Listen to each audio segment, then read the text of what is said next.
All right, welcome everybody. We're going to get started here tonight with what November around Thanksgiving is known for? The dog show. And so tonight is the dog show night. And so we're going to have a dog show real quick. I said we can have 5 minutes to devote our time to it. So the kids are going to come in with their dogs. And they're going to show you. And you'll see these kids that we did Truth and Treat with. So come on in, bring them in. So here we go. We might have a little bit of an interview as well with them. Come on in, boys and girls. Wow, you guys really came through tonight.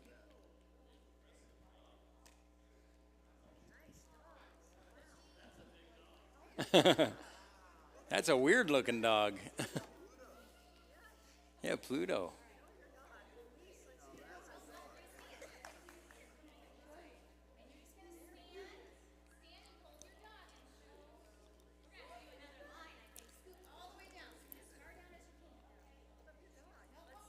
Now hold them up, boys and girls. Hold your dogs up. There's Scooby.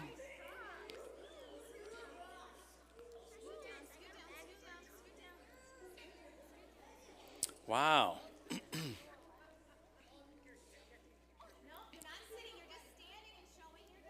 Wow, we might want to start curving them that way up the row.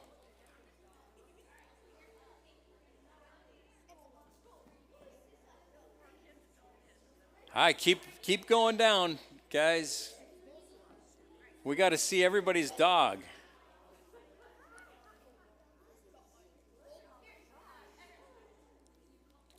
I don't know how much interviewing we want to do. Wow, here come the cubbies.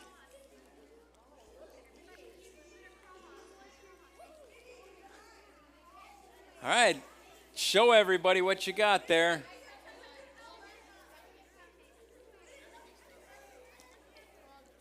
You do have a frog dog. A barking frog. Ooh, nice.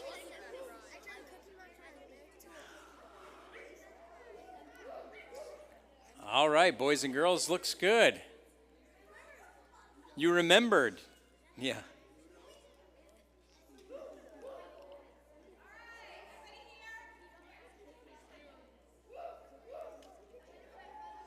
Okay. Okay. Shh.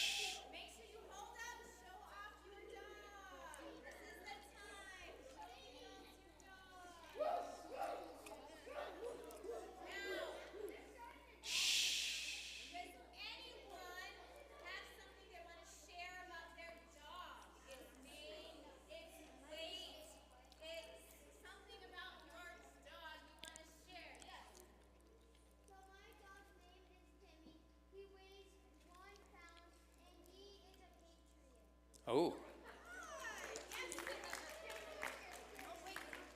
Shh.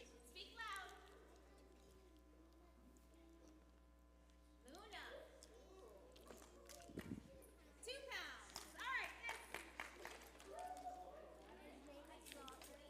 Shh. And he weighs 52 pounds, and he loves rock music. Oh. Here, here. Oh, she's that little dog. This is Annie the dog.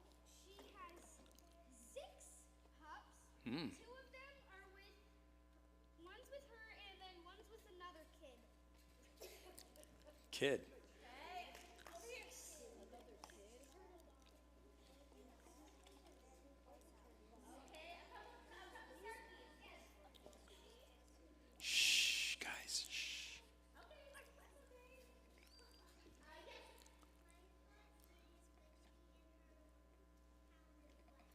Yes.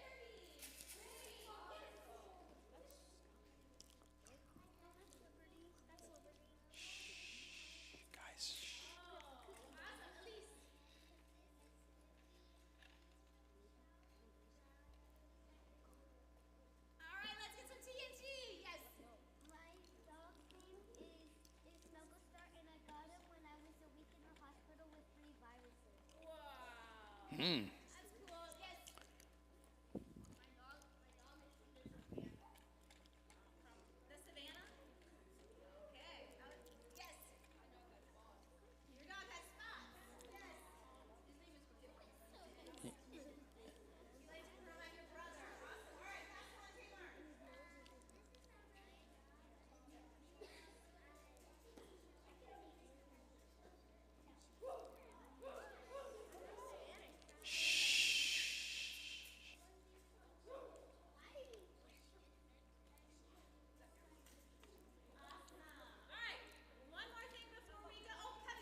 Uh-oh. 1, 2, 3. Do your trick. All right, that's good. Okay, that's good, guys.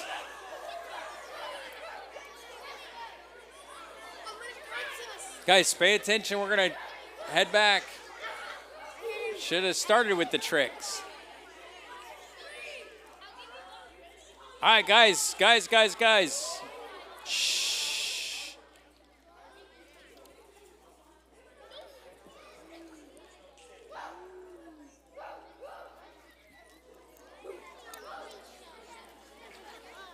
All right, we need the boys and girls, Sparkies, start heading back with Mr. Moore there.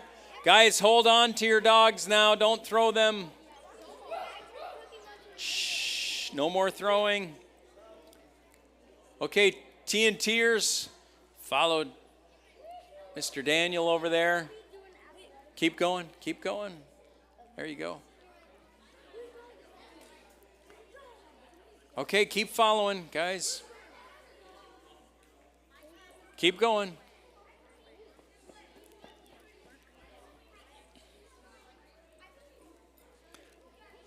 Well, some of you could almost go that way.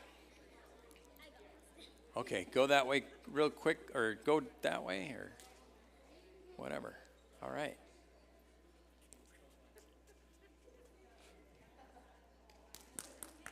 All right, thank you all.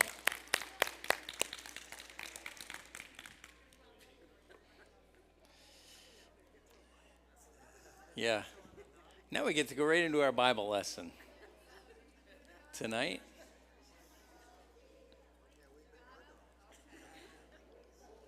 Let me make some announcements as they're making their way out. One of those is tomorrow. Anybody who'd like to join us, we're heading over to Der Dutchman. And if you would just sign up, that's just so I know how many to plan. And we'll be meeting out front, the lobby out there, outside at 10:30. We should be leaving at about 10:40 or so. And some have said, why are we going so early? Well, number one, we want to beat the lunch rush. Number two, it takes a half an hour to get there, so we won't be there until about 11:15, but we should have a good time. Tomorrow, bring money for lunch and maybe a little extra for shopping there at the restaurant.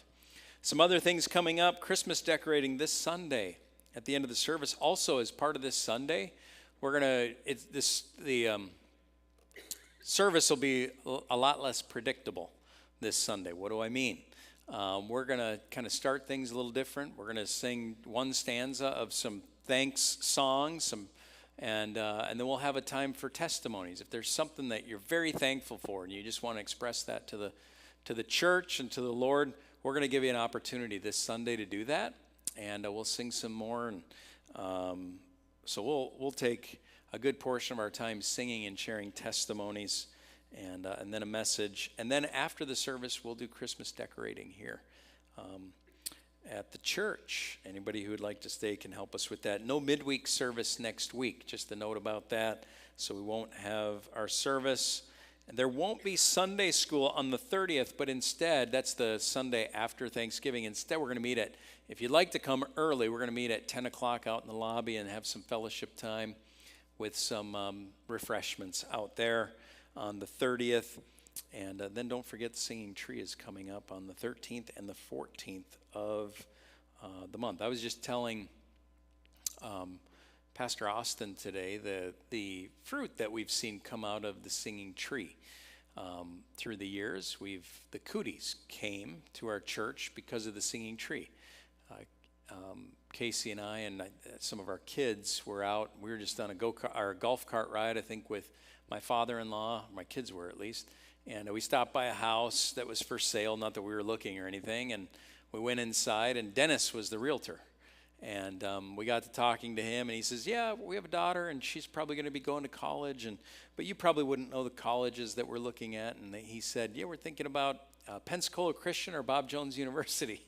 And I just laughed and looked at Casey, and he kind of looked at me like, why are you laughing? And I said, well, we went to Bob Jones.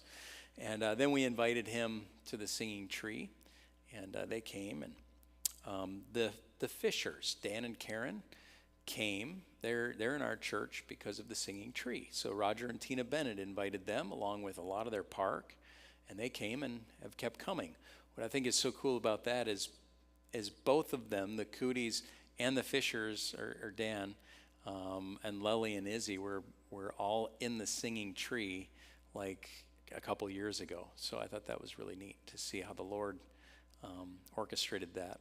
And then 2 years ago, I was having dinner right before we came to the Singing Tree at Culver's, and we had some folks that were sitting close by, and somehow we struck up a conversation. They were wondering why the girls were dressed up, and we told them, and we invited them to the service, and they came that night. That was the night we had the rainstorm out there. It was pretty bad, and I thought our attendance would be low, and it was lower, but they came, and they were older. Both of them had lost their spouses, and they were engaged to be married.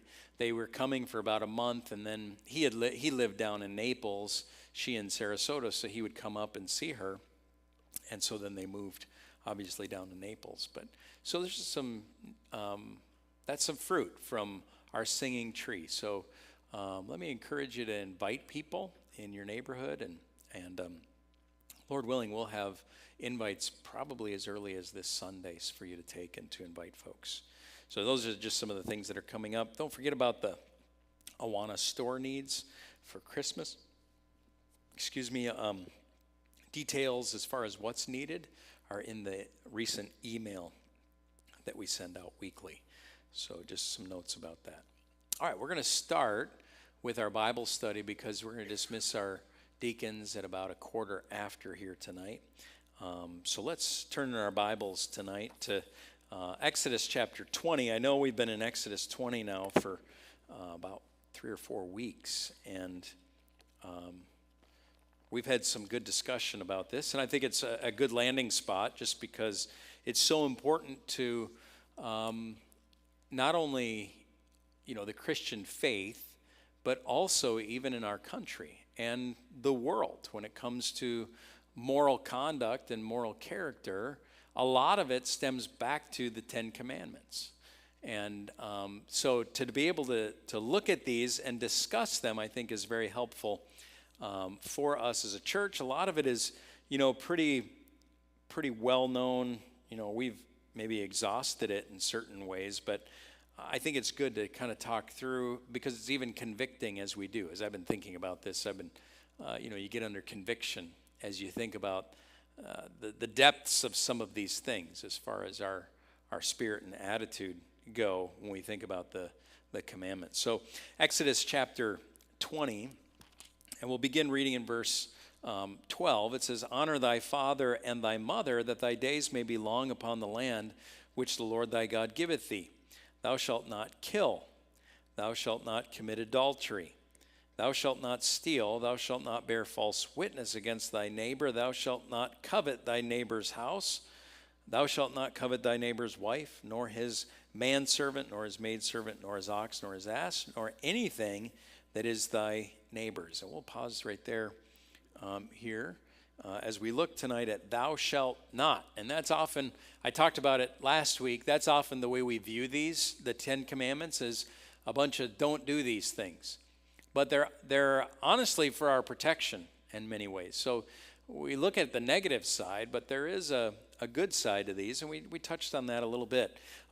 Just in review, the New Testament gives us some idea about what the Ten Commandments are all about. For instance, how did Jesus interpret Commandments 5 through 10? And you could cheat here and look at Matthew 22, 34 to 40. How did he interpret these? What did he say? Yes. The first part is thou shalt love the Lord thy God with all thy heart, and thou shalt love thy neighbor as thyself. That's right. So he basically put these in categories. The first four are in the category of loving God with all your heart. The second category, number 5 through number 10, have to do with loving your neighbor. And you can see that you're not going to kill your neighbor if you love them, right? You're not going to steal from them. You're not going to commit adultery. You're not going to lie and so forth if you love your neighbor. And so the Lord Jesus put it in the positive way. Love God with all your heart.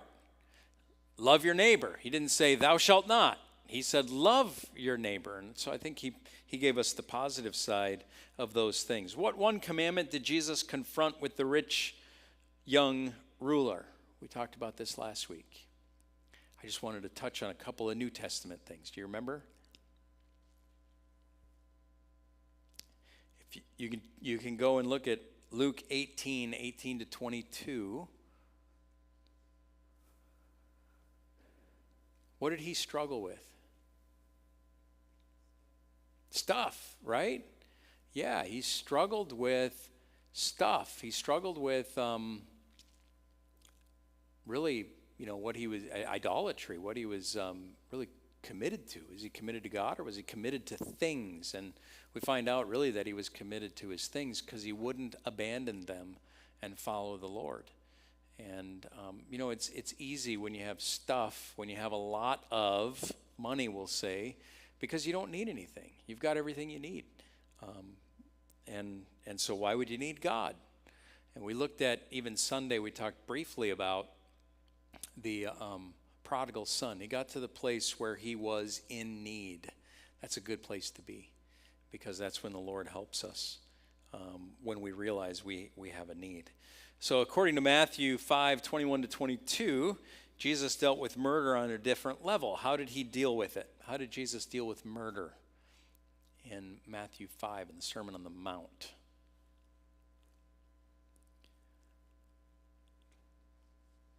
He dealt with really the motivation behind murder, right? The heart of it. So if you're angry and you hate, you're more likely going to commit murder than if you love somebody. Well, you're probably not going to murder them if you love them, right? And so Jesus was dealing with the heart.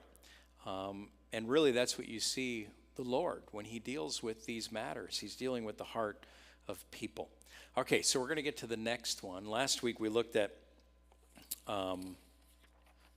killing, and what was the next one here? Thou shalt not kill, and thou shalt not commit adultery. So this week we're going to look at stealing.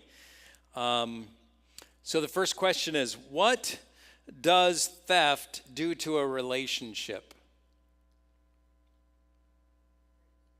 Okay, good. It breaks trust. Okay, if you have something that has some value, it could be a student that has a nice pen, right? And another student's like, I like that pen. And he takes it. And then that person finds out that they have their pen. How do they feel about that person? Well, they thought they were their friend, but now they don't trust them. It's just a natural, feeling that comes with somebody stealing from you. Who are some of the infamous Bible characters known for stealing? Yeah, Clark. Okay, Achan, yeah. So Achan stole from the Babylonian, what is it? The Jericho garments and hid them, dug a hole and hid them, right? Yeah. Who else? Okay, Judas. Yep, he was the guy that kept the money, and he would just take from it every once in a while. John tells us that. I heard you saying something over here.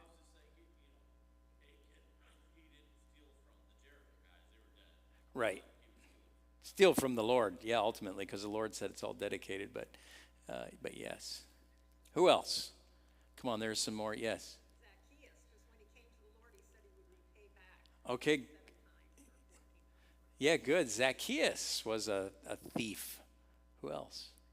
There's some more really famous ones. Okay, Ananias and Sapphira, right? They stole from ultimately the Lord, right? And they lied about it as well. Philemon, did you say? Yeah. He stole from his master. Yeah. And he ran away too. Okay, what else? Anybody else? Yeah, the thieves on the cross, right? Can you think of any other thieves? Yes. Okay, yeah, perhaps Matthew as a tax collector, as many of them were known to do, became wealthy off of taking more. Yes. We can't remember his name, but the servant of Elisha. Yeah, Gehazi, right? Yeah, he was a crook, right? So he was offered from Naaman certain garments and wealth, and he said, no, we don't need it. And so, but Gehazi thought he did, and then he lied about it too. Give this to some of the servants. Yeah. Okay, Ahab, what did he steal? The vineyard of Naboth. Right, that's one I have here as well. Yeah, that was because Jezebel was such a wise counselor. Good. These are all individuals in the Bible that did that. Here are some that we probably wouldn't necessarily think of, and this was in a story. But the thieves in the story of the Good Samaritan, right? They beat him and they stole from him, and they left. So, and I think you guys got every other one that I was thinking of. Good. So yeah, stealing. I think we all know, stealing is a bad thing. And I think what, and this isn't in the questions here, but what motivates people to steal? There was Elisha's servant who went back and asked the king to heal from leprosy for stuff. Right. Yeah. But what's the motivating factor behind stealing? Okay. Yeah. Covetousness, right? And greed, we want. And so there is this, that's where we have to check ourselves. If we have an issue with stealing from people, well, where does that come from? If we know, like if you're a teacher in the school and you have a student and you're suspecting them of stealing and then you catch them stealing, how are you going to deal with that? You're just going to say, you're a dirty, rotten little thief. No, you have to find out the motivation behind it. Why is he stealing? What is motivating him or her in what they're doing? And that's how we're able to minister and to help somebody. Only the Lord can change the heart of a thief. Only the Lord can change the heart of a liar. Only the Lord can do that work. But the Lord also gives us the wisdom and counsel and in pointing these things out to people. So having that understanding. So yeah, stealing. Let's get to the next one. Lying. Okay. What setting, if you look at it here, it says, thou shalt not bear false witness against thy neighbor. Okay, so what setting is referenced here in this commandment? What is the setting here? Bearing false witness. So what kind of a picture do you see here? We talk about bearing false witness. Yeah.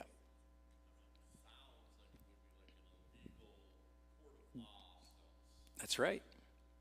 Yeah, so if you're in a courtroom and you're lying about somebody else, did that ever happen with anybody we know in the Bible, where they got together and lied? Yeah, with Jesus, right? So they got together. What did they call them? Scoundrels or something? They got together and lied about. They were witnesses and lied about him and so forth. Yeah, you see this even taking place, and these are Jewish people that are breaking one of the 10 Commandments. So it's not a light matter that they're doing. But yeah, it gives you the sense of this setting of a courtroom. I think that's healthy for us. Who would be the judge? God would be the judge. So if you're a liar, you would, in a setting like that, you would see God as the judge. And you know you're guilty as the person telling the lie. Why do people lie?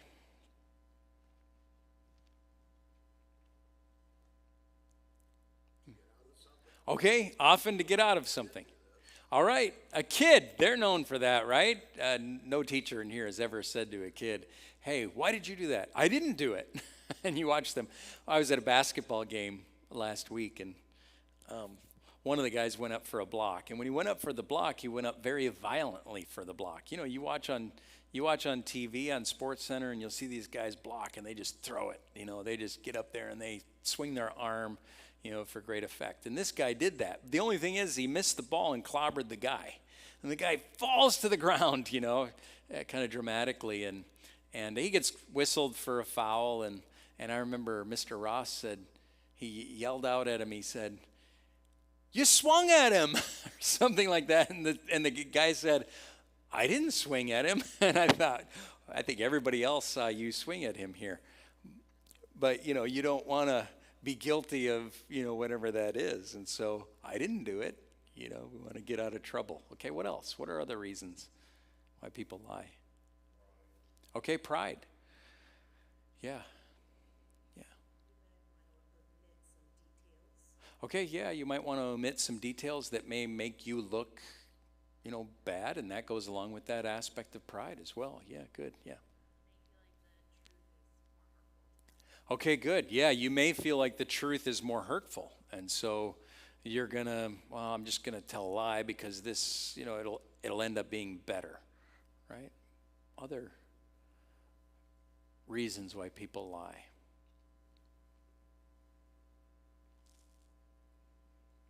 I mean, a natural one is, you know, if somebody comes to you, they feel pressure to give a certain answer, right? So I'm going to tell them what I think they want to hear rather than the truth, right? That'll happen. Yes. Oh, what's that? Okay, we learned this from Satan, right? Yeah, Satan. He is the king of liars, right? He is the liar, the ultimate liar. Yes. So a lot of people feel pressure to give a certain answer, or they do it to avoid trouble. What do they not consider when they lie? What do people not consider when they lie? Okay, how it'll affect other people. Okay, the consequences, yeah. So, you know, a youngster, they don't think. They just do it because they don't want to get, you know, a spanking. So they'll just lie. They'll lie about their brother because maybe he'll get the spanking instead of me. And what a terrible thing to do. But yeah, what they don't consider are the consequences, that often with that lie, you just, you know, there are more lies, and eventually, you know, as the scriptures say, be sure your sins will find you out. What we want, like students, for instance, to understand in the school is that if you get in the habit of lying, it's not just something you do here at this stage in life. You're creating a habit in life. You're going to be a liar your whole life. And so we're trying to help them to see that. They think we've got it out for them because we keep catching them in a lie. We keep catching them in, you know, whatever it might be. And they think we have it out for them. No, we don't have it out for you. We actually have it in for you, if there's such a thing. We want to help you because we know the consequences for telling the lies. So often a liar is not thinking about the consequences. They have to remember what they said when they lied. My parents always used to say to us, if you tell the truth, you don't have to remember what you said. But if you make up a lie, you got to usually tell another lie or figure out what you did say, so you tell the same story twice. That's a good point. I don't know if you could hear that. You have to remember what you said if you tell a lie. And if you've seen any of those, you know, Datelines or or what are they called, 48 hours or any of those. They've always got the guy in the interrogation room, and he tells a story. Well, he has to remember the story. Then they say, well, I brought in your sister on this, and she's in the other room talking right now, and she said this. Oh, I didn't think she would, I didn't think she would say that. I guess I'm caught, maybe. But they're not considering the consequences that go along with telling the lie. All right, let's go to the last one of these. So we're talking about coveting here. And this one expands a little bit. Thou shalt not covet thy neighbor's house, wife, manservant, maidservant, really giving the sense of you shouldn't covet, right? So, and the Apostle Paul connects covetousness with what? Do you remember? Idolatry, yeah. We'll talk about that maybe in a moment. But what does coveting reveal about a person? Okay, discontentment. Sounds like a sermon that was recently preached. Okay, yeah, jealousy. Yeah, I mean, they've got it. I'd like it. I said one time from the pulpit, the only time that it's actually okay to covet, and I was joking about this, obviously, is when you go rent a car.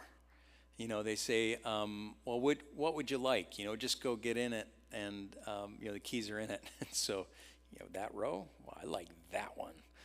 I want that one. But I don't really mean that. You can't covet then either. So were you going to say something, Clark?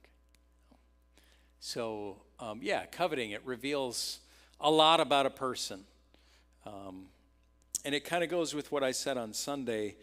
To be discontent is actually to show you're poor. To be content gives the sense that you are rich. You have all that you need. My dad would always remind us, we had seven kids, and we didn't have a lot. We rarely had hardly any money, and if we had any, it was just going out. It was just whatever income came in, it went out, and everything was spent with that many kids. But when asked, I'd say to my dad, man, we're poor. He said, no, he says, I'm one of the wealthiest men I know. I have 7 healthy kids and a family that knows the Lord. And I thought, that gives you a totally different perspective on things. If you're out to keep up with other people, we've got to have this car, we've got to have this kind of a house, we got to go on the weekends to this place or that place and have a, this place to go to, cabin to go to, or whatever, and you're always trying to keep up with everybody else, it reveals something about you and your desires. What does coveting lead to?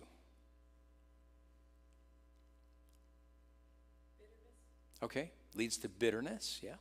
What else? Okay, going into debt. You want it, so you go get it, and now you have a whole bunch of debt. Yes. Okay, can lead to stealing. What else? More coveting. Absolutely, can lead you farther away from the Lord. And that's why Paul equates it with idolatry, because you want, and you get pulled away from the one who really makes us content. What else? Okay, unhappiness. If you really look at it, it leads to a lot of the other things. Stealing, killing, you maybe want something that they have, and so if I eliminate him, I can have it. Adultery, coveting thy neighbor's wife. And so adultery, and it really does. So the next question, how does this commandment differ from the prior 5 commandments? What do the other ones have to do with? Maybe it's more so the previous 5. So beginning with honoring thy father and thy mother.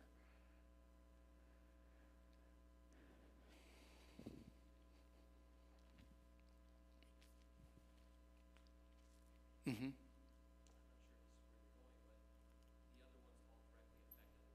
Okay.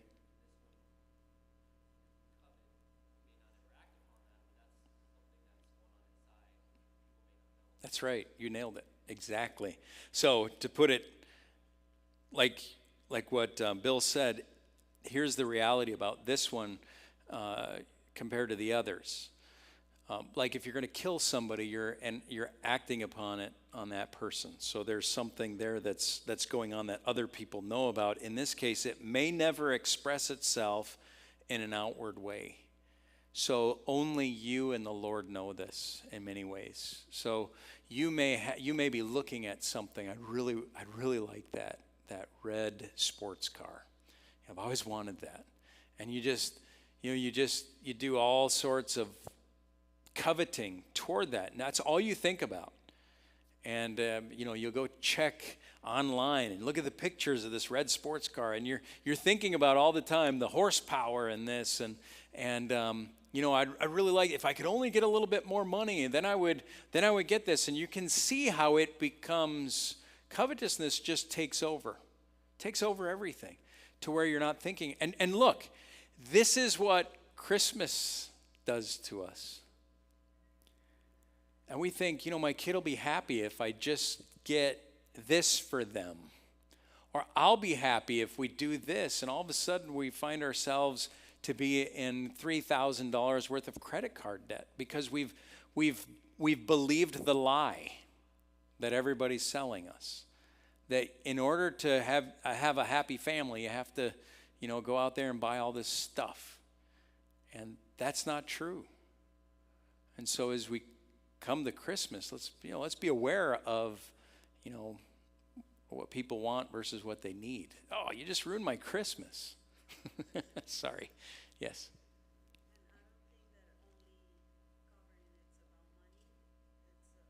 Yep.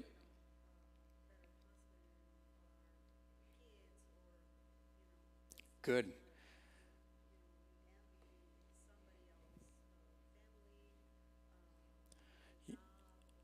Yep.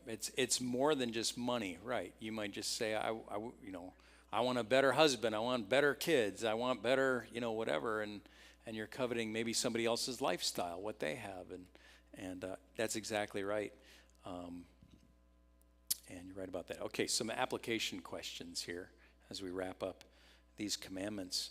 What does a list of commandments do to the individual who is considering or has committed the act that the commandment, forbids? Okay, what does a list of commandments do to the individual? You see a list like this, what does it do? Does it have any effect? Okay, brings guilt, right? Isn't that the purpose of the law?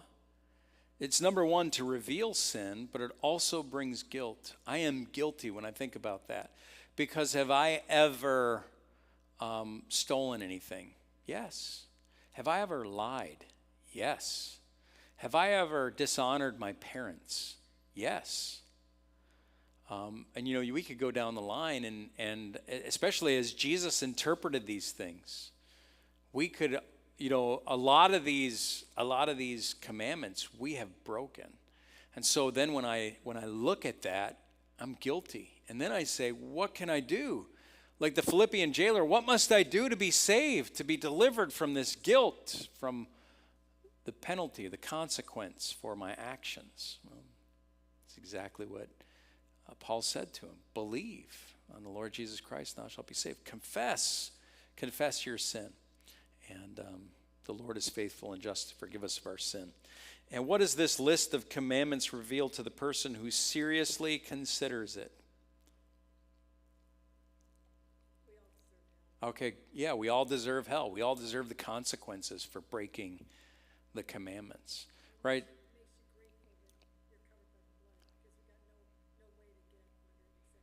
That's right. Yeah. Jesus is the only way. So, according to the New Testament, what's the whole purpose of the law? To bring us to Christ. It's the schoolmaster. It's really the person who stands up in the classroom and says, look, here it is. You can't do it. He can. And he did it. Believe in him. And he'll save you. And he's the only one. That's the whole point. That's what Jesus made very clear to us. That's the whole point of the Ten Commandments. All right. And we'll continue on in our Exodus study next week. We're going to take some prayer requests here. I'll have actually, if you can get a microphone there, Caleb, great. And he's going to lead as the deacons head out.